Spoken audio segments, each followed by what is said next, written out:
everyone, and welcome back to my YouTube channel, Budgeting for Future. Today we are doing a Tuesday transfer video where we go in and detail out the money moves that we made so far in the past week. I did get this inspiration from Penny's Not Perfection here on YouTube, so if you want to check out her channel, definitely do so. I really enjoy recounting all the money moves we made every single week to keep us on track towards our goals. Overall, we're focused on saving for retirement as well as paying down debt while making sure that we're cash flowing the expenses that we do have in our lives. So if you have interest in that type of content, then I highly encourage you subscribe to this channel if you do have any interest in that. And then also, if you like these videos or Tuesday transfers in general, definitely consider giving this video a like. Any sort of engagement always helps out my channel so more people can see my content. This past week, I have gotten about 10 new subscribers, which is really exciting for me. And if you're new, thank you for showing up and seeing another one of my videos. And yeah, let's go ahead and just jump right on into this thing. So the first money move that we've made so far this week is putting $25 towards our Christmas sinking fund. We are saving up for Christmas this year, our first one ever actually.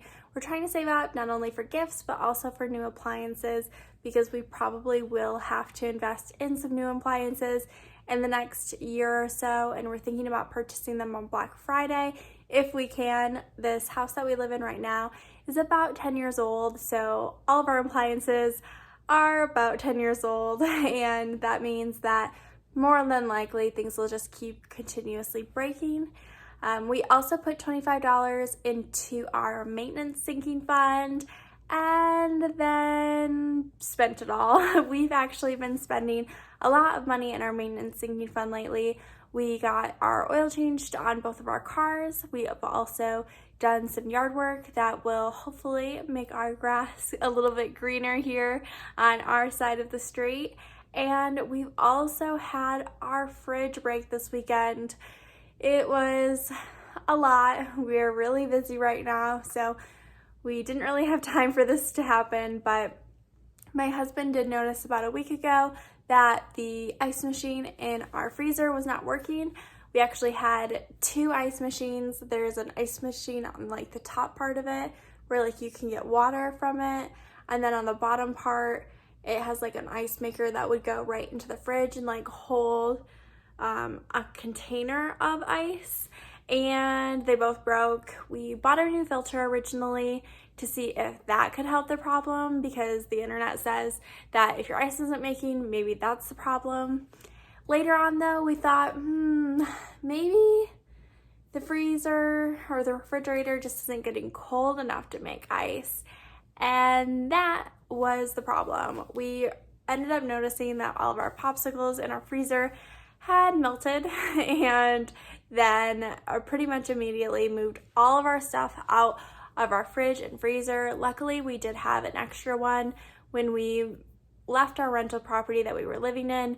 We ended up taking the extra refrigerator freezer that we had there and moving it into our new house. So we had that on the garage, and we were able to easily move all of our food from point A to point B. That way we weren't wasting a bunch of money by having to get rid of all of that food and the groceries that ended up coming the day after. That being said, we still did have to spend quite a pretty penny on a new refrigerator, and luckily we found one that we really liked for about $1,500, and that should be arriving in about 2 days from now, so less than a week since we finally discovered the error and then also needed to go out and find one. I'm pretty excited overall. There were some like plastic parts of the fridge that were starting to break, just from, wear and tear, drawers pulling in and out, things like that kind of gotten a little wonky over the years. So it was definitely a priority appliance to replace. There were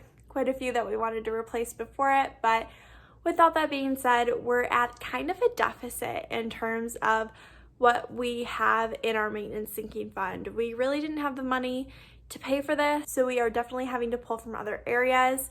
I took all of our maintenance sinking fund money to pay for this repair, and then we also had to dip into our emergency fund a little bit because it was definitely an emergency. We literally wouldn't have any other way to freeze our food right now if we did not have our extra fridge, and moving our current fridge into our house just isn't really a sustainable option. So we're not even going that route. We immediately chose to upgrade, and I think we bought something very reasonable for our house. It's in a nicer community, so we had to balance between cheapest and cheapest for our area or our house if we ever plan on reselling it. So $1,500 seemed like a good price there.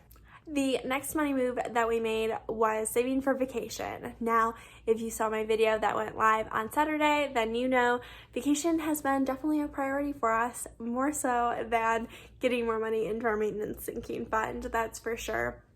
We do have a trip coming up in August, and we are aggressively saving towards that.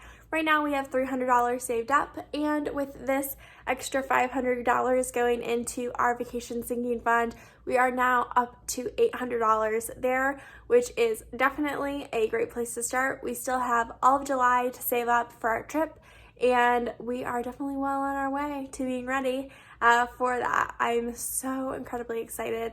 And if you're curious as to how we decided how to budget for our vacation, because we definitely do it a little backwards. We start with what we want to do and then work backwards from there as to what we can afford and what that would look like in the location. I'll go ahead and link up in the eye above exactly the video where we go into how we budget for vacation.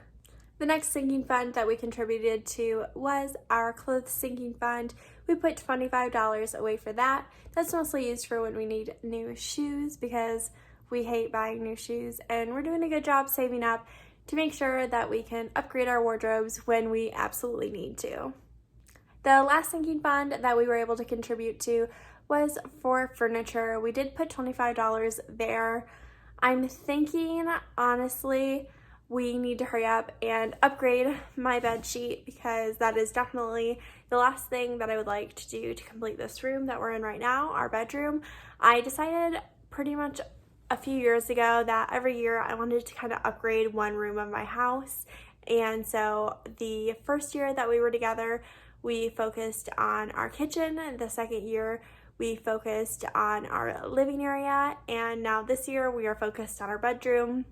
We got a headboard that you can't see in this video, but you've probably seen in other ones.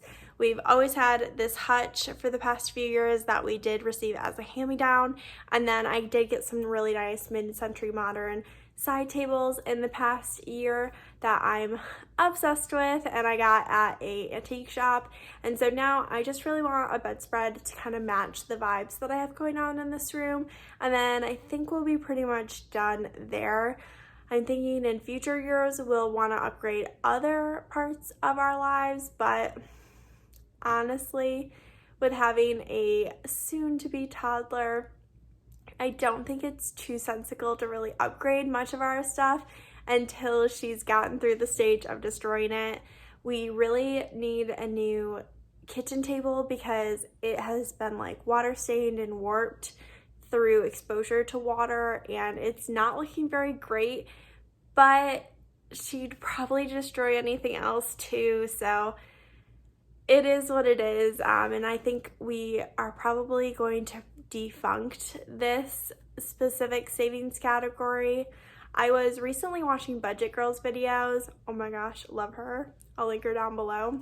She's trying to get to 100,000 subscribers, so if you go that way and like her videos, definitely subscribe to her stuff too, because that is just some quality fun content. But she actually has pretty much decided that she's probably going to get rid of all of her sinking funds, because she's kind of at that financial point where she doesn't really need to have that and can cash flow most of the things that come up in her life. So I don't think we're fully there yet, but I do think that once we've decided on our furniture stuff, we should let go of that one sinking fund, so that way we can free up that money to go to different areas instead of just hanging out in a bank account. That kind of rhymed, didn't it? Oh my gosh. Well, with that being said, this is the end of the video, and if you did stay this long, oh my gosh, thank you. Also, you must have liked something, so please consider subscribing. I would love to have you here. And at the end of the day, I hope you have a great rest of your day, and I hope your budget is always balanced. Bye!